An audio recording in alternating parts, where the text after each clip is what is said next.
Phone tapping వ్యవహారం ఒకప్పుడు తెలంగాణ ప్రభుత్వాన్ని ఒక కుదిపేసిన అంశం. అయితే ఇప్పుడు అప్పట్లో జరిగిన ఫోన్ ట్యాపింగ్ వ్యవహారానికి సంబంధించి ఇప్పుడు బయటకు వచ్చిన అంశం, తాజాగా సిట్ తేల్చిన అంశం అంట. జగన్మోహన్ రెడ్డికి కూడా అప్పటి తెలంగాణ ప్రభుత్వం కేసీఆర్ అధికారులు ఉన్నప్పుడు సహకరించారు అనేది, అంటే కాంగ్రెస్ పార్టీ మీద నిఘా పెట్టారు అనేది. అందులో జగన్మోహన్ రెడ్డికి షర్మిల ఫోన్ల మీద కూడా ట్యాపింగ్కి సంబంధించి ఆయనకి సహకరించారు కొంతమంది. అప్పట్లో ఆ అధికారి ఎవరైతే ఉన్నారో ఎస్ఐబి చీఫ్ అంట ప్రభాకర్ రావు, ఆయన ఎప్పటికప్పుడు షర్మిల ఎవరితో మాట్లాడుతున్నారు ఏంటనే వాయిస్ రికార్డింగ్లను కూడా జగన్మోహన్ రెడ్డి గారికి చేరవేశారంట. అంటే ఓకే, ఫోన్ ట్యాపింగ్ జరిగిందా లేదా, అది లీగలా ఇల్లీగలా అనేది ఒకటి. అలాగే నిజంగా జగన్మోహన్ రెడ్డి గారు అంత చెల్లెలు ఎవరితో మాట్లాడుతున్నారో ఏంటో తెలుసుకొని రాజకీయాలు నడపాల్సిన సందర్భం అప్పట్లో 2023లో, అంటే ఎన్నికలకు ముందు. అంత భయపడిపోయారా తెలంగాణలో ఆమె పార్టీ పెడితే? ఆమెకి ఎంతవరకు స్పందన వచ్చిందా లేదనేది ప్రజలందరికీ తెలుసు. కాకపోతే ఏంటి అసలు ఫోన్ ట్యాపింగ్ వ్యవహారం, చెల్లెల మీద నిఘా పెట్టారనే అంశాన్ని ఇప్పుడు తెర మీదకి తీసుకొచ్చి హైలైట్ చేయడం కనుక అసలు ఉద్దేశం ఏంటి, వీటి మీద చర్చించే ప్రయత్నం చేద్దాం.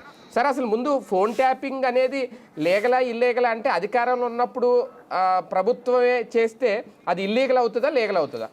ప్రభుత్వాలు ఫోన్ ట్యాపింగ్ చేయడం అనేది సహజంగా జరుగుతుంటుంది. స్టిల్ నౌ ఇప్పుడు కూడా ఫోన్లు ట్యాప్ అవుతూనే ఉంటాయి. అయితే ఇందులో 3 రకాలు ఉన్నాయి. నెంబర్ 1, ఫోన్ ట్యాపింగ్ వచ్చేటప్పటికి చట్టబద్ధంగా దర్యాప్తు సంస్థల్లో ఎస్పీ స్థాయి అధికారి ఎవరు ఫోన్ ట్యాప్ చేయాలన్నటువంటి దాని మీద సంతకం పెట్టాలి. మస్ట్ అనమాట. ఒక ఐపీఎస్, అది పై స్థాయి అధికారి అనమాట. ఇదివరకు అయితే సబ్ ఇన్స్పెక్టర్ రేంజ్ నుంచి కూడా జరిగేది. అయితే అవి మిస్యూజ్ అవుతున్నాయని తెలిసిన తర్వాత ఒక స్థాయి పెట్టారనమాట. ఐపీఎస్ స్థాయి అధికారి సైన్ చేయాలి. వాళ్ళు దానికి రీజన్ని అక్కడ బుక్లో ఎంటర్ చేయాలి.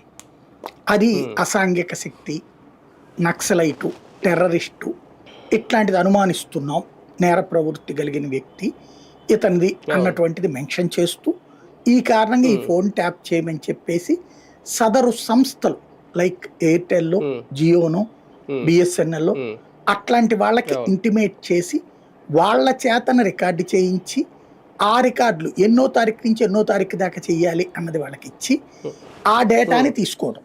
ఇది ఒక తరహా ఫోన్ ట్యాపింగ్ ప్రొసీజర్ ఉంటుంది. రెండవది వచ్చేటప్పటికి మనకి ఎవరినైనా దెబ్బ కొట్టాలనుకున్నప్పుడు వాళ్ళకి సంబంధించిన, అంటే ఎవరిదైనా ఫోన్ ట్యాప్ చేసి డేటా తీసుకోవాలనుకున్నప్పుడు దీన్ని ఒక తరహా మిస్యూజ్ చేయొచ్చు. ఎట్లా అంటే వీళ్ళని అనుమానిస్తున్నాం నక్సలైట్లు సానుభూతిపరుడని లేదా ఉగ్రవాద సానుభూతిపరుడని, కాబట్టి మేము ఇతన్ని కూడా మా ఎఫ్ఐఆర్లో మెన్షన్ చేసుకుని ఉన్నాం, మా కేసులో అనుమానిస్తున్నాం. ప్రస్తుతానికైతే ఎఫ్ఐఆర్లో లేదంటే ఆ ఫస్ట్ దానికి ఎఫ్ఐఆర్ కూడా పెట్టాలన్నమాట. ఈ రెండో దానికి అనుమానిస్తున్నాం, ఇంకా వెరిఫై చేసుకోవడానికి కావాలి అన్నటువంటి పాయింట్ మీద కూడా అడగచ్చు. ఇది కూడా త్రూ సదర్ సంస్థలే రికార్డ్ చేయడం. అయితే ఇప్పుడు ఈ రెండిట్లలో ఒకప్పుడు మీరు ఆయన పేరేంటి జేడి లక్ష్మీనారాయణ గారిని ఇరకాటంలో పెట్టడానికి వాడింది ఏంటిది, ఏదైతే ఆయన ఎవరెవరితో మాట్లాడుతున్నారు అన్నటువంటిది ఫోన్ది రికార్డు చేసి ఆయన ఎలా రికార్డు చేయించారు, మహారాష్ట్రలో ఉన్నటువంటి ఒక పోలీసు అధికారితో, పరిచయం ఉన్నటువంటి అధికారితో ఈయన్ని ఏదో కేసులో నిందితుడు అన్నటువంటి పేరు పెట్టి అక్కడ ఎఫ్ఐఆర్లో పెట్టించి ఈయన ఫోన్ ట్యాపులు చేయించారు. అయితే ఈయన వేరేగా పెద్ద సంభాషణ ఏమీ రికార్డు కాలేదు. ఆ డేటాలో వచ్చేటప్పటికి ఎవరో ఒక మహిళతో ఎక్కువ కాలం మాట్లాడుతున్నారు, మేబీ ఫ్రెండ్ అయ్యి ఉండొచ్చు, కానీ అమ్మాయి పేరు అది బయట పెట్టేటప్పటికి అమ్మాయి క్యారెక్టర్ అది అసాసినేట్, ఏదో కుటుంబపరమైన గొడవలు అవి వస్తాయని లేకపోతే ఏదో ఇష్యూ అవుతుంది అన్న ఉద్దేశంతో ఆయన ఆ టైంలో ఎదురు కేసు కూడా పెట్టారు. ఆ తర్వాత సైలెంట్ అయిపోయారు ఆయన. ఆ తర్వాత నా కేసు ఫాలోఅప్ చేయాలి, విత్డ్రా చేసేసుకున్నారు, లైట్ తీసుకున్నారు. అది అట్లాంటి చేసినటువంటిది ఉంటుంది. ఇది అనుమానితం. ఇప్పుడు జరుగుతున్న ట్యాపింగ్లన్నీ కూడా 3వ తరహా. ఇజ్రాయెల్ నుంచి ఆ మధ్యన తీసుకొచ్చినటువంటి ఎక్విప్మెంట్ వాస్తవంగా G2G అంటారు. ప్రభుత్వంతో ప్రభుత్వ ఒప్పందం లాగా ప్రభుత్వమే కొనాలి ఎక్విప్మెంట్ని.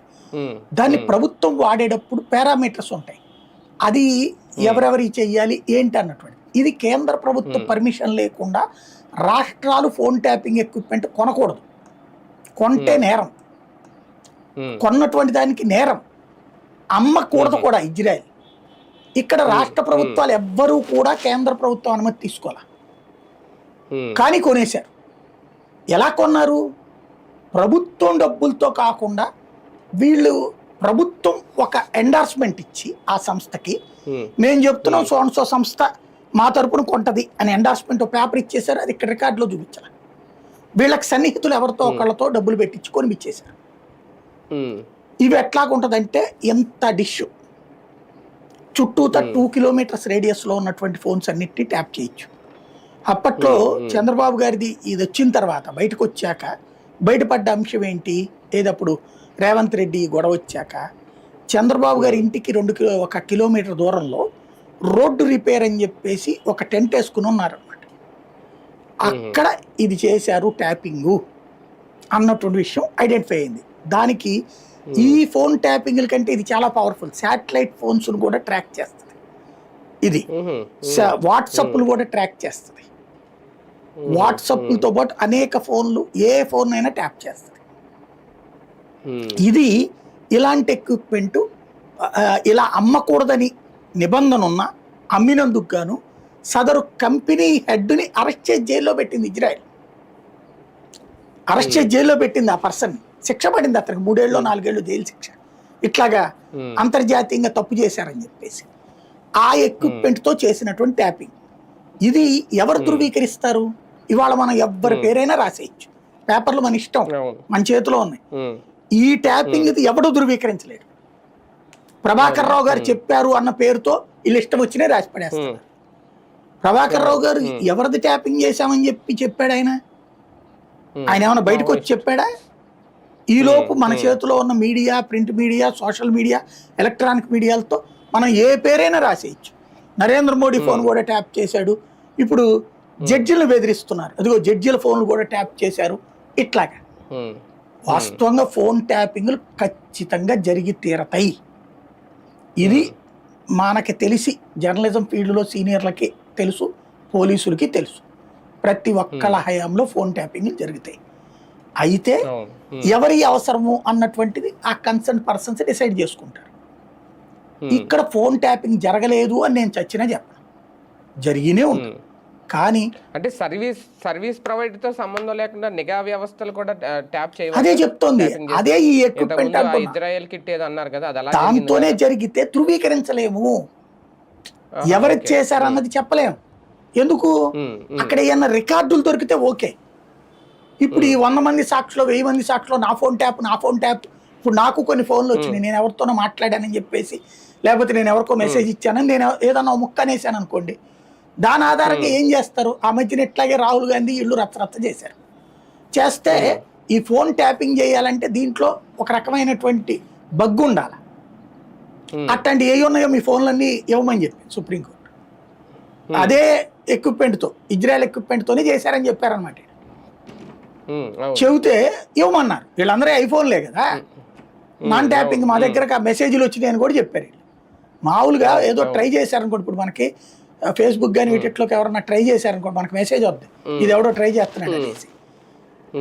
అది వీళ్ళు దాన్ని పెట్టేసేసి ఇంకేదో ఆ ఫోన్ ట్యాప్ అన్న తర్వాత అప్పుడు రాహుల్ గాంధీ అదే తొందరపడి ఐఫోన్ మీద కూడా ట్రాప్ చేశారంటే వెంటనే రియాక్ట్ అయింది కంపెనీ. ఏమి లేదని చెప్పేసి తేలింది కదా, చూపించండి, నిరూపించండి. ఫైనల్ గా ఆ తర్వాత కొన్ని 2-3 ఇచ్చారు ఫోన్లు, అందులో ఏమీ లేదు. మామూలు దాన్ని ఏమంటారు, ఈ స్పామ్ వైరస్లు ఉన్నాయి తప్పించి బగ్గులు ఏమి లేవని తేల్చారు. మిగతా వాళ్ళు ఎవరైతే ఆరోపించారో వాళ్ళు ఎవరు కూడా ఇవ్వాల.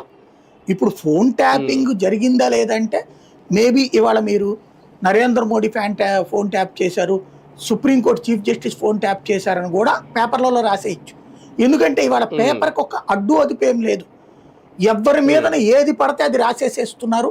భావ ప్రకటన స్వాతంత్ర హక్కు అన్నటువంటి ధైర్యంతో పరువు నష్టం దావాలు వేసేటటువంటి తీరిక ఓపిక రాజకీయ నాయకుడికి లేకపోవడంతో, నిజంగా రాజకీయ నాయకులు కనుక అలాగా వెంటాడితే, ఒకప్పుడు వట్టి వసంత కుమార్ ఉన్నాడు కదా, ఆయన ఈనాడు మీద ఇట్లా తప్పుడు వార్త రాస్తే వేటాడే కేసు ఆయన ఎంత ఒత్తిడి తెచ్చినా సరే అధిష్టానం నుంచి కూడా నిలబెడితే చివరికి రామోజీరావు గారు అక్కడికి వచ్చి అరెస్ట్ అవ్వాల్సిన పరిస్థితి వచ్చింది.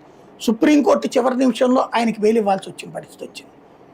అంత మొండిగా నిలబడేటటువంటి వాళ్ళ రాజకీయ నాయకులు ఎవడూ లేడు వీళ్ళ బెదిరింపులకి. అందుకని ఆగిపోతున్నారు. లేదు కనుక వీళ్ళందరూ పరువు నష్టం దావాలేస్తే పేపర్లలో ఇట్లాంటి తప్పుడు వార్తలు ఇవాళ అన్నీ మనం ఏది అంటే ఒకడి మీద బుర్ర చల్లాలనుకుంటే ఏమైనా రాసిపడేయచ్చు. క్యారెక్టర్ అసాసినేషన్ చేసేయడం అడ్డదిడ్డంగా ఇట్లా రాసేస్తున్నారు. కాబట్టి అది జనం కూడా ఏదో ఒకటి అదేదో నిప్పు లేనిదే పొగరాదు, నీళ్లు లేనిదే పంపు రాదు, ఇట్లాంటి స్టేట్మెంట్లతో దాన్ని నమ్ముతున్నారు. ఒక 20%. టోటల్ మీడియా నమ్మరు, ఏదో అయ్యి ఉండొచ్చులే అని నమ్ముతున్నారు. ఆ ఒక్క లీనియస్ని వీళ్ళు క్యాచ్ చేసుకుని ఎవరి మీదైనా రాసేస్తారు, అంతే జరిగిపోతుంటుంది అక్కడ. కానీ ఒకటి సార్ వీళ్ళు చెప్తున్న పాయింటే, మావోయిస్టు సానుభూతి పరులు ఫోన్ ట్రాప్ చేసే ఆ లిస్ట్లో ఈ సర్వీస్ ప్రొవైడర్స్కి షర్మిల్ గారి నెంబరు ఇంకొక నెంబరు ఇచ్చేసి అలా కూడా ట్యాప్ చేశారు అనేది. అంటే నిజంగా అలాగా దానికి ఏమీ ఒక ఇది ఉండదా, సర్టెన్ నిబద్ధత ఏమి ఉండదా? ఎవరి నెంబర్లు ఇచ్చినా సర్వీస్ ప్రొవైడర్స్ ప్రభుత్వం ఇస్తే కనుక, లెటర్ ఇస్తే కనుక ట్రాప్ చేశారు. సర్వీస్ ప్రొవైడర్లు ఇచ్చినటువంటిది అయితే ఈ పాటి కేసు ఎప్పుడో తెలిపోయేది ఉండేదండి. సర్వీస్ ప్రొవైడర్ల ద్వారా చేయలేదు వాళ్ళు ట్యాపింగ్, వాళ్ళ సొంత ఎక్విప్మెంట్తోనే చేశారు. ఇదేంటంటే ఎవరికి తోచిందో అటు రాసి పడేస్తున్నాడు. బేసిక్గా అక్కడ సొంత ఎక్విప్మెంట్తో చేశారు. కానీ ఇప్పుడు అదేదో ఒక టీవీ ఛానల్లో దొరికింది కదా ఎక్విప్మెంట్ అంతా కూడా, అంటే వీళ్ళు చెప్తుంది ఒకే రోజు 600 నెంబర్లు. అట్లాగా అది సర్వీస్ ప్రొవైడర్ చేయడు, అదే అంటున్నాను నేను. సర్వీస్ ప్రొవైడర్ అన్ని వస్తే కనుక కేంద్ర హోంశాఖ దృష్టికి తీసుకెళ్తాడు, ఇల్లేందో చూడండి అనేసి. వాళ్ళు చేయరు. అది వాస్తవంగా జరిగింది. ఏదో టీవీ న్యూస్ ఛానల్దే, దానికి సంబంధించినటువంటి హెడ్ అక్కడ అతనితో కీలక పాత్ర పోషించి ఎక్విప్మెంట్ అంతా అక్కడ పెట్టారు. ఏది ఇజ్రాయెల్ దగ్గర కొన్న ఎక్విప్మెంట్, పెగాసెస్ ఏందని దాని నుంచి ఆలోచిస్తారు. పెగాసెస్ ఆ ఎక్విప్మెంట్ అక్కడ పెట్టారు. ఆ ఎక్విప్మెంట్ ద్వారా ఆంధ్రాలో ఏబి వెంకటేశ్వరరావు గారి కుమారుడి పేరు మీదుగా చేశారు. లేదన్నారు ఆయన, దాని మీదనే కదా ఆయన మీద ఇష్యూ. ఇప్పుడు 23 మంది ఎమ్మెల్యేలు ఎట్లాగా వెళ్ళారు ఆ రోజున, వీళ్ళ ఫోన్లు ట్యాపులు చేయబట్టినే కదా. ఇంకోటి ఫోన్ ట్యాప్ జరిగింది, చంద్రబాబు గారి ఫోన్ ట్యాప్ జరిగింది, రేవంత్ రెడ్డి ఫోన్ ట్యాప్ జరిగింది, ఇది క్లియర్. అట్లాగే షర్మిల ఫోన్ ట్యాప్ కూడా జరిగే ఉంటుంది. అయితే అది జగన్ కోసమని ఇప్పుడు జగన్ అందులోకి లాగి క్యారెక్టర్ అసాసినేషన్ చేయడం వీళ్ళు చేస్తుంది. అక్కడ బేసిక్గా జగన్ కోసమని ఎవరు ధృవీకరించారు? ఇంకోటి 2024 ఎన్నికలు మనకి ఇక్కడ, అక్కడ 2023 డిసెంబర్లో జరిగింది ఎన్నికలు. అవును అవును. అప్పటికి అమ్మాయి వైఎస్ఆర్టీపీ, అసలు జగన్కి ఆమె గొడవలు లేవు అప్పటికి. ఇంకెందుకు దాంట్లో ఇతంటే ట్యాప్ చేయించాలి జగన్? అంటే అప్పటికే బయటికి వెళ్ళి ఆమె ఆమెని ట్యాప్ చేసి ఉండొచ్చు. ఎవరి కోసం చేస్తారు? కేసీఆర్ ఆమెతో ఎవరి టచ్లో ఉన్నారు బీఆర్ఎస్ వాళ్ళు, అది తెలుసుకోవడానికి చేసి ఉండొచ్చు. కాంగ్రెస్ వాళ్ళు ఎవరన్నా టచ్లో ఉన్నారో తెలుసుకోవడానికి చేసి ఉండొచ్చు ఖచ్చితంగా. అది కేసీఆర్ చేయించి ఉండొచ్చు. అది తన ప్రయోజనాల కోసం కానీ జగన్ కోసం అని నేను అనుకోను. ఎందుకంటే అప్పటికి జగన్తో వివేదం కూడా లేదు, ఎప్పుడు స్టేట్మెంట్ కూడా ఇవ్వలేదు జగన్కి వ్యతిరేకంగా. ఇంకా ఎంతోమంది లాగడానికి ప్రయత్నించినా వాళ్ళ రాజకీయం వాళ్ళదమ్మా, మా రాజకీయం మాదమ్మా అని చెప్పుకొచ్చింది. అట్లాంటప్పుడు ఎందుకు చేయాలా ఇన్ఫర్మేషన్? ఇంకోటి ఆమెకి అక్కడ ఏముందని, అప్పటికి డిస్ప్యూటు, ఈ ఆస్తి గొడవలు లేవు. అప్పటికి డబ్బులకి సంబంధించినటువంటి ఇష్యూస్ దగ్గరే కదా, ఆ తర్వాతే కదా వచ్చింది. తెలంగాణలో డబ్బులు తగలేసేసింది ముందు 200-300 కోట్ల రూపాయలు, 200 కోట్లు ఇచ్చానందుకు ఈఎంఐ కూడా ఒప్పుకుంది కదా మొన్న షర్మిల కూడా. తర్వాత ఎక్స్ట్రా డబ్బులు అడిగినప్పుడు జగన్ ఇవ్వకపోవడం వల్లనే గొడవ కదా. అప్పుడు ఇంకేముంది పాయింట్? కాబట్టి షర్మిల్ది ట్యాప్ చేసి ఉండొచ్చు, జగన్ కోసమని వీళ్ళు వక్రీకరించారు. ఇంకోటి అక్కడ ట్యాపింగ్కి సంబంధించినటువంటి దాంట్లో ఏదో బేభత్సం జరిగిపోతుంది, ఖచ్చితంగా జరుగుతుంది ఈ ఆధారాలు దొరికితే. సర్వీస్ ప్రొవైడర్ల ద్వారా కనుక చేయించుంటే మాత్రం సర్వీస్ ప్రొవైడర్లు లిస్ట్ ఇవ్వమంటే ఇచ్చేస్తారు వాళ్ళు, ఎవరెవరు చేశారు ఈజీ. దానికి ఇన్ని రోజులు అసలు ఈ ప్రభాకర్ రావు దాకా ఆగక్కర్లేదు, అది అంతకుముందే వచ్చేసేది. నేను అనుకోవడం అయితే ఇది ఈ స్పెషల్ ఎక్విప్మెంట్తోనే చేస్తుంటారు అనుకుంటున్నా. కానీ ఒకటిసారి ఈ ఫోన్ ట్యాపింగ్ వ్యవహారం తెలంగాణలో అయితే ఒక రచ్చలేపుతుంది, కేటీఆర్ మేర వరకు వెళ్తుంది, కేటీఆర్ ఇందులో అరెస్ట్ చేస్తారా ఏంటనేది. ఇప్పుడు సడన్ గా జగన్ ని కూడా కావాలని ఇన్వాల్వ్ చేస్తున్నారు. మన పత్రికల్లో రాశారు, మిగతాదంతా అక్కడ నడుస్తోంది. బేసిక్ సమస్యల్లో ఏంటంటే అక్కడ తప్పుని ఒప్పుని తప్పుగా చిత్రీకరించేందుకు మీడియా చేస్తున్న ఒక కొత్త డ్రామా. ఫోన్లు ట్యాప్ చేశాడు, ఏం చేశాడు మరి? ఎందుకు ఓడిపోయాడు కేసీఆర్? మరి ఎన్నిసార్లు కోర్టులో ఓడిపోలేదు కేసీఆర్? అక్కడ చివరికి ఎన్నికలకు ముందు ఎన్నిసార్లు తిప్పలబడలేదు కేసీఆర్? మరి ఫోన్ ట్యాపుల ద్వారా ఏం సాధించినట్టు ఆయన? ఎందుకని రేవంత్ రెడ్డి వ్యవహారం తేల్చలేకపోయాడు? ఎందుకని రేవంత్ రెడ్డి నిన్ను రాహుల్ గాంధీని చెడగొట్టలేకపోయాడు? ఎందుకు ఉత్తమ్ కుమార్ రెడ్డి నిన్ను రేవంత్ రెడ్డిని కలపలేకపోయాడు, చెడగొట్టలేకపోయాడు? కాబట్టి అవి దాంతో ఏం సాధిస్తారు? వాస్తవంగా ఫోన్ ట్యాపింగ్ని వాడాల్సింది నిజంగా టెర్రరిస్టుల మీదన లేకపోతే అసాంఘిక శక్తుల మీద. మీకు ఫోన్ ట్యాపింగ్ అయినా స్పెషల్ బ్రాంచ్ ఉంటుంది పోలీస్ డిపార్ట్మెంట్, అట్లాగే ఇంటెలిజెన్స్ డిపార్ట్మెంట్ ఉంటుంది. ఈ మూడింటిని వాస్తవంగా వాడాల్సింది అలాంటి వ్యవస్థల కోసం, అసాంఘిక శక్తుల కోసం, మావోయిస్టుల కోసం, టెర్రరిస్టుల కోసం. కానీ నేను జర్నలిజం ఫీల్డ్లోకి వచ్చినప్పటి నుంచి చూస్తున్నా ఈ విభాగాలలో ఒక వర్గం అది ఉంటుంది, ఒక 10 to 15% ఉంటారు. అది 85% ప్రభుత్వాలకి రాజకీయ ఫీడ్బ్యాక్లు ఇచ్చే లేదా రాజకీయాల కోసం చేసే పనులే చేస్తారు. ఇదివరకు మేము పేపర్లో టీవీలో పనిచేసేటప్పుడు మా దగ్గరకు వచ్చి కూర్చుని ఇంటెలిజెన్స్ వాళ్ళు, స్పెషల్ బ్రాంచ్ వాళ్ళు దాని వెనకాల ఉన్న పాయింట్స్ మాతో మాట్లాడి రిపోర్ట్లు పంపించిన బోర్డు తెలుసు మాకు. అట్లాగే ఇప్పుడు కూడా అట్లా పనిచేస్తూనే ఉన్నారు. అదొక వ్యవస్థ ఉంటుంది. ఇప్పుడు ఇక్కడ వీళ్ళ ఉద్దేశం ఏంటంటే రేవంత్ రెడ్డి ఒక అవినీతి పరుడు, రేవంత్ రెడ్డి డబ్బులకి ఓట్లకి కొనేటటువంటి దొంగ, ఇది కదా అప్పుడు బీఆర్ఎస్ చేసుకొచ్చింది. అప్పుడు ఏంటి, ఫోన్ ట్యాప్ చేయడం వల్ల అతను దొరికిపోయాడు ఆ రోజున. స్టీఫెన్స్ అనేటటువంటి ఓటు క్రిమినల్ కేసులో ఈవెన్ చంద్రబాబుని కూడా భయపెట్టి ఆంధ్రాకి పంపించగలిగింది ఆ వాయిస్ తో సహా. వాస్తవంగా రోజున ఆ ఆధారాల బేసిస్ మీదనైతే చంద్రబాబు మీద కూడా సీరియస్ గా వెళ్ళొచ్చు. ఈ లోపు ప్రముఖ నాయకుడు ఇద్దరి మధ్యన మేనేజ్ చేయడంతో ఆగిపోయింది. లేకపోతే నువ్వు అరెస్టా నేను అరెస్టా దాకా వెళ్ళారు కదా. అప్పుడు ఆ టైంలో బేసిక్గా ఏంటంటే రేవంత్ దోషిగా అయ్యాడు, జైలుకి వెళ్ళాడు, ప్లస్ ఇబ్బంది పడ్డాడు. కాబట్టి అప్పుడు అసలు ఉద్దేశం ఏంటి, అక్కడ ఎందుకు చేశారు ఈ ట్యాపింగ్ కూడా, అది దాచేస్తున్నారు వీళ్ళు. మొట్టమొదట అప్పటికి అసలు ఈ ఆలోచనలు ఉండకపోవచ్చు. ఉద్యమకారుడుగా వచ్చాడు కేసీఆర్, అనుకోకుండా గెలిచాడు. 67 64 వచ్చినాయి కదా సీట్ల అప్పుడు. ఆ తక్కువ వచ్చినాయి, మెజార్టీకి ఒక 4-5 ఎక్కువ ఉన్నాయి అంతే. ఆ మూమెంట్లో ఎమ్మెల్సీ ఎలక్షన్లు జరిగితే ఆ ఎమ్మెల్సీ ఎలక్షన్లలో తెలుగుదేశం పార్టీకి బలంలే, తెలుగుదేశం బీజేపీలకి బలంలే. అయితే కేసీఆర్కి కూడా బలం లేదు, సంపూర్ణ బలం. ఏదో కొన్ని ఒక 5-6 ఓట్లు తగ్గుతాయి, వీళ్ళకి ఓ 10 ఓట్లు దాకా తగ్గుతాయి. అట్లాంటి సందర్భంలో ఎమ్మెల్సీ ఎలక్షన్లు వీళ్ళకి మధ్యన ఒప్పందం, తెలుగుదేశం బీజేపీకి మధ్యన యాక్చువల్గా ఎమ్మెల్యే సీట్లు కొన్ని టీడీపీ తీసేసుకుంది, దానికి బదులుగా ఎమ్మెల్సీ ఇస్తానండి. అందులో భాగంగా అప్పుడు ఎమ్మెల్సీ మీరు తీసుకోండి అయ్యా, నేను డ్రాప్ అవుతాను, మీరు తీసుకుందరు కానీ అని చెప్పాడు కిషన్ రెడ్డికి కేసీఆర్.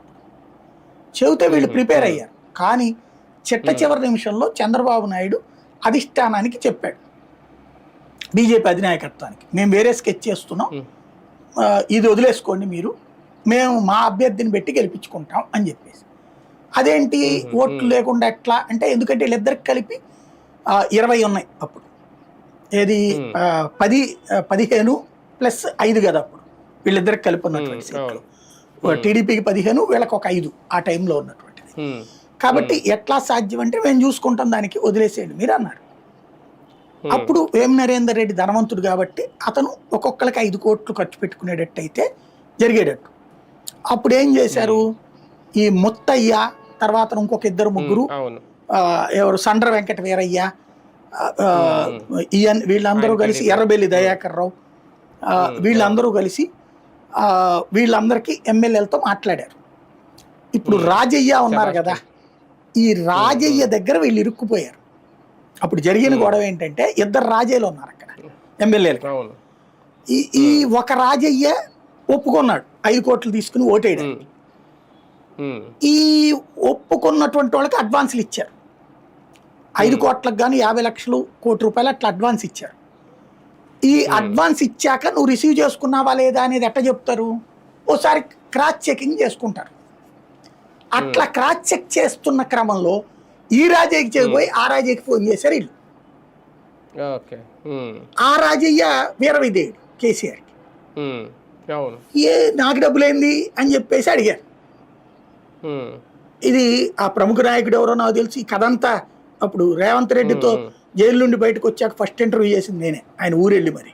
ఉమ్, కాబట్టి ఉమ్, ఉమ్, ఆ కథ మొత్తం తెలుసు నాకు, దాని వెనకాల ఏం జరిగింది, ఉమ్, ఎట్లా జరిగింది, ఎవరు చేశారు, ఏంటి అంతా కూడా ఉమ్, ఫోన్ ఉమ్. ట్యాపింగ్కి సంబంధించినటువంటి ఇష్యూ. ఆయన ఏది తాడికొండ రాజయ్య. వదిలేయండి ఉమ్, అక్కడ ఇక్కడ. ఉమ్, ఉమ్, ఎందుకంటే వాళ్ళు ఉమ్, ఉమ్. ధృవీకరించకుండా మనం మాట్లాడడం ఎందుకు. అదే నాకు తెలిసి అదే ఇద్దరు ఇద్దరు రాజయ్యలో రెండు ఒక పేర్లు ఉంటాయిలే. రాజయ్యకి డబ్బులు తీసుకున్నాడు, ఇంకొక అదే అదే. రాజయ్య ఉమ్, అందులో వెళ్ళి కేసీఆర్కి చెప్పాడు. అప్పుడు కేసీఆర్ అదే. షాక్ అయ్యాడు. షాక్ ఉమ్, అయ్యి అంటే ఏదో జరుగుతోంది, అప్పటిదాకా ఉమ్, ఆయనకి ఫోన్ ట్యాపింగ్ ఈ ఆలోచన లేదు, సంక్షోభం జరుగుతోంది తన ప్రభుత్వాన్ని కోల్చడానికి అని అప్పుడు కేసీఆర్కి బాధపడిపోయాడు, భయపడిపోయాడు. ఉమ్, అందులో ఉమ్, ప్రభుత్వాన్ని కూల్చడం ఎట్లాగో ఎన్టీ రామారావు లాంటి వాడిని కూల్చేవతల పడేసిన శక్తి ఉంది అక్కడ చంద్రబాబు. ఉమ్, ఈయనంత ఆఫ్టర్ ఆల్ ఉమ్, అన్నటువంటి భయం వేసింది ఈయనకి. ఎందుకంటే ఎన్టీ రామారావు కూల్చినప్పుడు ఈయన కూడా తోడు ఉన్నాడు కదా, ఎట్లా క్యారెక్టర్ అవును. అసాసినేషన్ చేస్తారు, ఏ విధంగా కథ నడుపుతాడో ఈయనకి తెలుసు కేసీఆర్కి. అవును, అందుకని అవును, అవును. అర్జెంటుగా హరీష్ రావు వీళ్ళని పిలిస్తే హరీష్ రావు వేసిన ఉమ్, స్కెచ్ ఇది. ఉమ్, అప్పటికి ఉమ్, రాజయ్య ఉమ్, ఏం చేశారు, అప్పటికే ఈ ఫోన్ ట్యాపింగ్ అప్పుడు చేశారు. చేసినప్పుడు ఉమ్, ఉమ్, ఎవరెవరితో ఇందులో నాకు తెలిసి తెలుగుదేశంలో ఉన్నటువంటి 8 మంది నేతలకి సీనియర్ నాయకులు ఫోన్ ట్యాపులు చేశారు. ఈ కథ నడిపిస్తున్న ఉమ్, తెలంగాణ నాయకులు 4-5 ఇంక్లూడింగ్ చంద్రబాబు నాయుడు ఉమ్, ఉమ్, వీళ్ళ ఉమ్, ఫోన్ ట్యాపులు చేశారు. యాక్చువల్గా అందులో రేవంత్ రెడ్డి పాత్ర ఏమాత్రం లేదు. ఉమ్, అక్కడ జరిగింది ఉమ్, ఏంటంటే రేవంత్ రెడ్డిని ఉమ్, కావాలని లాగింది బీఆర్ఎస్. ఎట్లాగా ఉమ్, అంటే నేను విన్నటువంటిది, నేను మాట్లాడిన దాన్ని ఉమ్, బట్టి ఉమ్, ఉమ్, అప్పుడు రేవంత్ కూడా నాకు ఇంటర్వ్యూలో కూడా మొక్క చెప్పింది. యాక్చువల్గా ఉమ్, అక్కడ పాయింట్ ఏంటంటే, అంటే అది ఆఫ్ ద రికార్డ్లో చెప్పింది వేరు, ఆన్ ద రికార్డు నేను నన్ను ఉమ్, అన్యాయంగా ఇరికిచ్చారన్నటువంటిదే. తర్వాత అవును. నేను ఉమ్, మిగతా నాయకులు కూడా ఇందులో ఉన్నటువంటి వాళ్ళతో మాట్లాడినప్పుడు ఎందుకంటే కొన్ని ఆడియోలు కూడా ఇచ్చారు అప్పుడు మీడియాకి. ఆ ఉమ్, టైంలో ఉమ్, అందరితో మాట్లాడాక తెలిసిన నాకు ఫీడ్బ్యాక్ అర్థమైంది ఏంటంటే, ఉమ్, వాస్తవంగా ఆ డబ్బులు ఎర్రబెల్లి దయాకర్రావు తీసుకెళ్ళి ఇవ్వాలి, సండ్ర వెంకట ఉమ్, వీరయ్య కానీ ఎర్రబెల్లి కానీ. ఉమ్, కానీ అప్పటికి వీళ్ళకి ఇంకా మనుషులు కావాలి. ఈ ముత్తయ్య స్టీఫెన్స్ అన్ని ఒప్పించాడు. ఉమ్, ముత్తయ్య ఉమ్, వాస్తవంగా తెలుగుదేశం కార్యాలయంలోకి ఒక 2 దళిత క్రైస్తవులకి ఏదో డబ్బులు కావాలి, ఆర్థిక సాయం కావాలని మాట్లాడడానికి వెళ్ళాడు. అవును. వెళ్ళినప్పుడు అప్పటికి ఈ సమస్యల్లో ఉన్నటువంటి ఆ టైంలో మాట్లాడినప్పుడు అతను ఉమ్, ఆ, ఈ డబ్బులు లేవు మా దగ్గర, ఇప్పుడు మేమే ఇబ్బంది పడుతున్నటువంటి ఇటువైపు లేదో మాట్లాడుకొచ్చారు. ఈ టైంలో ఇది ఉమ్, విన్న ముత్తయ్య ఇట్లా స్టీఫెన్సన్ విషయం పనికొస్తుందా అని అంటే అప్పుడు ఉమ్, ఓకే నువ్వు మాట్లాడతావా అని చెప్పేసి మాట్లాడిపిచ్చారు అన్నది అప్పుడు పోలీసులు చెప్పినటువంటి వాదన. అదే. ముత్తయ్యనప్పుడు మనం ఇంటర్వ్యూ కూడా చేసాం. దాంట్లో వాస్తవంగా ముత్తయ్య ఫస్ట్ అవును, అవును. ఇంట్రడ్యూస్ చేసిన నాడిబేట్లోనే బ్రదర్ అనిల్ మీద. ఉమ్, ఉమ్, బ్రదర్ అనిల్ అప్పుడు ఏదో భూ కబ్జాలు ఇట్లా ఇష్యూ ఏదో అయ్యింది అప్పుడు గచ్చిబౌలి దగ్గర. ఆ ఇష్యూ మీద మాట్లాడడానికి మొట్టమొదటి నా డిబేట్లోనే పార్టిసిపేట్ చేశాడు. ఇతను వ్యతిరేకించాడు అప్పుడు అనిల్ని. ఉమ్, అందువలన ఇంట్రడ్యూస్ అయ్యాడు. ఆ తర్వాత ముత్తయ్య నా లైవ్లో కూడా మాట్లాడాడు అతను. అయితే అప్పుడు జరిగింది ఏంటంటే, ఇదంతా తెలిసిన తర్వాతన అప్పుడు ఫోన్ ట్యాపింగ్ చేశారు. చేసి ఇట్లాగ స్వయంగా చంద్రబాబు గారు ఫాలో అప్ చేస్తున్నారు, వీళ్ళిద్దరు చేస్తున్నారని తెలిసాక వీళ్ళు ఏం చేశారు, అప్పటికి రేవంత్ లేడు అందులో, ఈ ఎర్రబెల్లి సండ్ర వెంకట వీరయ్య వీళ్ళు చేస్తున్నారు ఈ కథంతా కూడా. అప్పుడు ఏం చేశారంటే, పెద్ద మొహం లేకపోతే కేసు నడవదు అక్కడ. వీళ్ళు ఏంటి డైరెక్ట్గా వెళ్ళేవారు, డబ్బులు ఎవరితోనే పంపిస్తారు డ్రైవర్తోనే. అట్లా కాకుండా స్టీఫెన్సన్తో ఎదురు కూర్చుని స్టీఫెన్సన్ని నువ్వు అతన్ని రమ్మనమని చెప్పు, రేవంత్ని పంపించమని చెప్పు అని చెప్పారు. ఫాలో అప్ అంతా వీళ్ళు చేశారనమాట. స్టీఫెన్సన్ అప్పుడు ఈ డబ్బులు పంపిస్తున్నప్పుడు నాకు రేవంత్తోనే పంపించండి అని చెప్పాడు. ఎవరిని పడితే వాళ్ళని పంపిస్తే రేపు వీళ్ళు నన్ను కూడా ట్రాప్ చేయొచ్చు కదా, ఏదైనా జరగచ్చు, అందుకని నేను నమ్మను, మీ పార్టీకి సంబంధించి రేవంత్ రెడ్డిని పంపించండి, నేను నమ్ముతాను అన్నాడు. వీళ్ళు ఏం చేశారు, ఆ రోజున ఏదో మీటింగ్ జరిగింది తెలంగాణకు సంబంధించి ఈ ఎమ్మెల్సీ దాని గురించి. ఆ మీటింగ్ నుంచి వెళ్ళిపోతుండగా రేవంత్ దగ్గరకు వచ్చి నీ బండిలో బ్యాగ్ పెట్టని తీసుకెళ్ళి స్టీఫెన్సన్కి సో అండ్ సో అడ్రస్ అని చెప్పారనమాట. ఇతను సరే అట్లాంటి మామూలుగా అలవాటు ఉంటాయి కదా, అక్కడ ఇవ్వండి ఇక్కడ ఇవ్వండి అన్నప్పుడు అది పట్టుకుని వెళ్ళాడు. ఒక 50 ఉంటుంది ఇవ్వమని చెప్పారనమాట. ఆడికి వెళ్ళాక ఇతను ఎక్కడ బుక్ అయిపోయాడు, ఇతనికి కూడా తెలియదు అది ఇట్లాగ ఎమ్మెల్సీ ఎలక్షన్లు ఇష్యూ అన్నటువంటిది. ఆ టైంలో ఇట్లాగా ఇతని పేరేంటి స్టీఫెన్స్ అనే మాటల్లో పెట్టి రేవంత్ని అడిగినప్పుడు రేవంత్కి అప్పుడు అర్థమైంది, ఓహో ఇప్పుడు ఎమ్మెల్సీ ఎలక్షన్లకు మన వాళ్ళు డబ్బులు ఇప్పిస్తున్నారనమాట, అయితే 10 మంది దొరికినట్టున్నారు, ఇప్పుడు ఇది జరిగితే రేపు పొద్దున ఇంకో 10 మందిని కొట్టేయడం ఈజీ కదా, అప్పుడు కేసీఆర్ ప్రభుత్వం కూల్చేయడం ఈజీ కదా, అప్పుడు ఏ కాంగ్రెస్తోనూ పొత్తు పెట్టుకుని మనోళ్ళు పెట్టేస్తారు అనుకుంటే అప్పుడు బీజేపీని పక్కన పెడతారు, ఏముంది పోయి 5గురే కదా వాళ్ళకి, కాంగ్రెస్కి అప్పుడు 21 ఉన్నాయి, ఇటు నుంచి ఒక 20 మంది వచ్చారనుకోండి 41, ఇటు వీళ్ళు కలిసిపోతే అయిపోయా ప్రభుత్వం కూల్చేయచ్చు. అట్లాగా ఫుల్ ఏది 2/3 మెజార్టీ ఉన్నప్పుడే కదా ఎన్టీఆర్ని తీసి అవతల కూర్చోబెట్టింది, అంతటి స్కెచ్ ఉన్నప్పుడు చేయగలరు, ప్లస్ మీడియా అంతా చేతిలో ఉంటుంది అన్నటువంటిది ఫీల్ అయిపోయి అర్జెంట్గా ఈయన తనే సీఎం అన్నటువంటి లెక్కకి వెళ్ళిపోయి సుదీర్ఘంగా మాట్లాడేశాడు రేవంత్ రెడ్డి. ఆ మాట్లాడిందంతా రికార్డు చేసిన తర్వాత ఇవన్నీ అతని చేత స్టీఫెన్స్ అని చేత వీళ్ళు చంద్రబాబుతో కూడా మాట్లాడించమన్నారు, అప్పుడే మాట్లాడించింది కూడా ఉంది కదా, ఇదంతా ఆ వాయిస్ కూడా రికార్డు పెట్టారు కదా, ఇది ఒక వ్యూహాత్మకంగా జరిగినటువంటి ఇష్యూ. ట్రాప్ లో పడిపోయింది పాపం. రేవంత్ వాస్తవంగా చెప్పాలంటే జైలుకి వెళ్ళదగ్గ పెద్ద నేరం చేసినోడు కాదు, అక్కడ అన్యాయంగా ఇరుక్కున్నాడు. అక్కడ ఆ పనంతా చేసి నరబెల్లి వెళ్ళినేమో బీఆర్ఎస్ లో కూర్చున్నాను. సండ్ర వెంకట వీరయ్య కానీ చాలా కాలం పాటు సండ్ర వెంకట వీరయ్య తెలుగుదేశంలోనే ఉన్నాడు, కానీ గత్యంతరం లేనప్పుడు మొన్నటిసారి వెళ్ళినట్టున్నాడు బీఆర్ఎస్కి. ఇది అక్కడ జరిగినటువంటి ఇష్యూ. ఇది ఫోన్ ట్యాపింగ్ అన్నది వాస్తవంగా కేసీఆర్ని మీద కుట్ర చేస్తున్నాక కేసీఆర్ రివర్స్లో చేసి, ఇక మేబీ ఆ తర్వాతన వీళ్ళ మొన్నటి ఎన్నికలకు వాడుకుని ఉండొచ్చు, నేను వాడుకోరని చెప్పను, ఇక 18కి వాడుకుని ఉండొచ్చు, 23 కూడా వాడుకుని ఉండొచ్చు మేబీ. అవును, కానీ ఇప్పుడు ఇక్కడ అంతా ఓకే, అక్కడ ఇదంతా ఇంత జరిగింది కాబట్టి ఫోన్ ట్యాపింగ్ చేశారు అనుకోవచ్చు. ఇక్కడ చెల్లెల విషయంలో అంత అవసరం ఉందా జగన్మోహన్ రెడ్డి గారు? నేను అంటున్నాను కదా, వాళ్ళు ట్యాపింగ్ షర్మిల్ది కూడా చేసి ఉండొచ్చు, జగన్ కోసం అయితే కాదు. ఏదన్నా ఒకవేళ జగన్కి వ్యతిరేకంగా మాట్లాడుంటే జగన్కి పంపించుంటే ఎలక్షన్స్ ముందే జగన్ అంటే ఇక్కడ సింపుల్ లాజిక్ అండి, అంటే మనం పాయింట్ టు పాయింట్ ఈ డాట్స్ని కలుపుకునేటప్పుడు ఇది నిజమైతే జగన్ ముందే బ్లేమ్ కొట్టేవాడు షర్మిల్ని. షర్మిల బయటకు వచ్చి మాట్లాడే రోజు దాకా వైసీపీ షర్మిలని టార్గెట్ చేయలేదు, మీరు గుర్తు తెచ్చుకోండి. షర్మిల పిసిసి చీఫ్ అయినప్పుడు కూడా చేయలేదు. షర్మిల జగన్ని టార్గెట్ చేయడం బిగించేశాక మాత్రమే రివర్స్ అయింది, అది కరెక్ట్గా ఎలక్షన్స్ ముందు. లేకపోతే షర్మిల ఇట్లాగా చేస్తుందన్నటువంటి ఫీడ్బ్యాక్ కనుక ఆ ఫోన్ ట్యాపింగ్ ద్వారా ఉండుంటే, నిజమయ్యి ఉండుంటే 6 నెలల ముందు నుంచి నేదుగా మా చెల్లెలు కూడా నా మీద పెడతానికి ట్రై చేస్తున్నారు, ఇతనే రివర్స్ వెళ్ళి ఉండేవాడు కుట్రలు చేస్తున్నారని. వివేకానంద రెడ్డి కేసులో చంద్రబాబు నాయుడు ఫస్ట్ జగన్ని టార్గెట్ చేశాడు 19. వాస్తవంగా అప్పుడు వివేకానంద రెడ్డి కేసులో జగన్ చంద్రబాబుని టార్గెట్ చేయాలి, చంద్రబాబు జగన్ని టార్గెట్ చేస్తే రివర్స్లో జగన్ టార్గెట్ చేశాడు. ఇప్పుడు కూడా బాబాయ్ హత్య రోజున అక్కడ లేడు కదా, తనే చేశాడని మాట్లాడుతున్నారు కదా వీళ్ళు. ఆ రోజున అట్లా మాట్లాడబట్టినే జగన్ రివర్స్ అయ్యాడు. అట్లాగే ఇట్లాగే చెప్పేవాడు కుట్ర చేస్తున్నారు నా చెల్లెలతో, త్వరలో చేయబోతున్నారని జగన్ ముందు మాట్లాడేసి ఉండేవాడు కదా, అప్పుడు ఇష్యూ ఇట్లా ఉండేది కాదు కదా. లేదా అప్పుడు సునీత షర్మిల మాట్లాడుకుని ఉంటే జగన్ ముందే ప్రిపేర్ చేసేవాడు కదా, వాళ్ళ పేపర్లో ముందే రాసేసేవాడు కదా వీళ్ళందరూ అమ్ముడు పోతున్నారని, అప్పుడు ఏం జరుగుండేది, ఇష్యూ వేరేగా ఉండేది కదా. కాబట్టి ఇందుకోసం చేయలేదు, కానీ ట్యాప్ అయితే చేసుంటారు. ఎందుకంటే అప్పుడున్న ప్రతిపక్షాల వాళ్ళందరి ఫోన్లు ట్యాప్ చేశారు, బీజేపీది ట్యాప్ చేశారు, సిపిఐ సిపిఎంది ట్యాప్ చేశారు, అందరిది ట్యాప్ చేశారు. అదే అంటే అసలు నేను అదే అడుగుదాం అనుకున్నా, అసలు కేసీఆర్ వీళ్ళందరూ చేయాల్సిన ముందు బీజేపీ చేశారు. ఖచ్చితంగా చేయకపోతే ఆయన ఎవరు బీజేపీకి సంబంధించిన ఆర్ఎస్ఎస్ నుంచి పెట్టినటువంటి పెద్ద ఆయన ఒక ఆయన్ని వేణుగోపాల్ రెడ్డి గారిని ఎవరినో అరెస్ట్ చేయడానికి ప్లాన్ చేశారు కదా వీళ్ళు, ఆధారాల్లోనే మా దగ్గర అని చెప్పేసి. అప్పుడు ఏది ఎవరో స్వామీజీ అది ఇది అరెస్టులు చాలా పెంట చేశారు కదా. అవునవును, అది పెద్ద స్కెచ్ చేశారు, అది ఫోన్ ట్యాపింగ్ వల్లనే సాధ్యమైంది. అది మొత్తం సీసీ కెమెరాలే పెట్టి మొత్తం అది ఇట్లాగా రేవంత్ ఇష్యూ చేసినట్టే ఆయన చేద్దాం అనుకున్నారు, కాకపోతే ఆ ఫేస్ ఎవరికి తెలియకపోవడం వల్ల పోయింది అది కేసు. కేసీఆర్ వచ్చి పెద్ద ప్రెస్ మీట్ చాలా అడావిడి చేశారు కానీ ఫెయిల్ అయ్యింది, వర్కౌట్ అవ్వలేదు.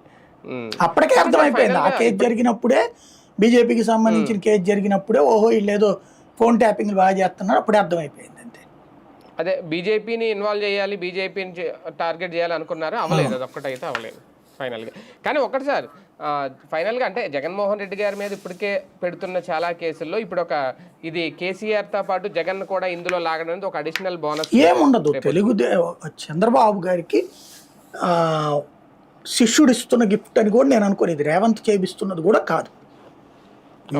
రాధాకృష్ణ గారి ట్విస్టింగ్ అది. ఇప్పుడు ఆయన కోసం ప్రాణం పెట్టేటటువంటి వాళ్ళు ఇప్పుడు ఇదివరకు రామోజీరావు గారు, ఇప్పుడు కిరణ్ గారు, ఇప్పుడు ఈయన రాధాకృష్ణ గారు. చంద్రబాబు గారిని గురించి ఎగ్జాగరేటెడ్ స్టోరీలు చేయడం కానీ, జగన్ గురించి చాలా దుర్మార్గంగా చిత్రీకరించడం కానీ, అంటే అసలు బాబుకి వ్యతిరేకంగా ఎవరుంటే వాళ్ళందరూ దుర్మార్గులే. మోడీ ఇదివరకు దుర్మార్గుడే, రాజశేఖర రెడ్డి దుర్మార్గుడే, చిరంజీవి దుర్మార్గుడే, ఇప్పుడు వీళ్ళు దుర్మార్గులే, జగన్ దుర్మార్గుడే. అదే బాబు గారితో కలవగానే వాళ్ళు సన్మార్గులు, పవన్ కళ్యాణ్ మంచోడు అయిపోతాడు, చిరంజీవి మంచోడు అయిపోతాడు, ఇవన్నీ కామన్ వాళ్ళకి. ఈయన ఎవరైతే ఉన్నారు ప్రభాకర్ రావు ఎస్ఐబి చీఫ్, ఆయన నోరు విప్పితే జగనే చేయించారు లేదంటే కేసీఆర్ చెప్పారని చెప్తే అప్పుడైనా ఏమి ఇరుక్కో. అదే అనేది జగన్ చెప్పాడని ఎట్లా చెప్తాడు అతను? జగన్ ఇతనికి చెప్పడు కదా. నేను పంపించాను, జగన్ చెప్పాడు. జగన్ ఇతను పంపించి ఉంటే కనుక చెప్తొచ్చు. అది ఇతను పంపిస్తే కనుక చెప్పచ్చు, అప్పుడు ఇష్యూ ఉంటుంది. అప్పుడు ఇరుక్కుంటారేమో. రైట్. చూద్దాం. మొత్తానికి ఇప్పుడు ఒక కొత్త కేసు వ్యవహారం జగన్ మెడకు చుట్టుకోబోతుందా, అదే ఫోన్ ట్యాపింగ్. ఓకే, షర్మిల గారి వాయిస్లో విని ఏం చేశారు, ఏం పంపించారు, ఏంటి అనేది. కాకపోతే ఇక్కడ తెలంగాణలో మాత్రమే ప్రకంపనలు రేపుతుంది ఫోన్ ట్యాపింగ్ కేసు వ్యవహారం అని అనుకుంటే, అది ఆంధ్రప్రదేశ్ కూడా చేరుకుని జగన్ మెడకు కూడా చుట్టుకోబోతుందా, భవిష్యత్తులో ఏం జరగబోతుంది వేచి చూద్దాం.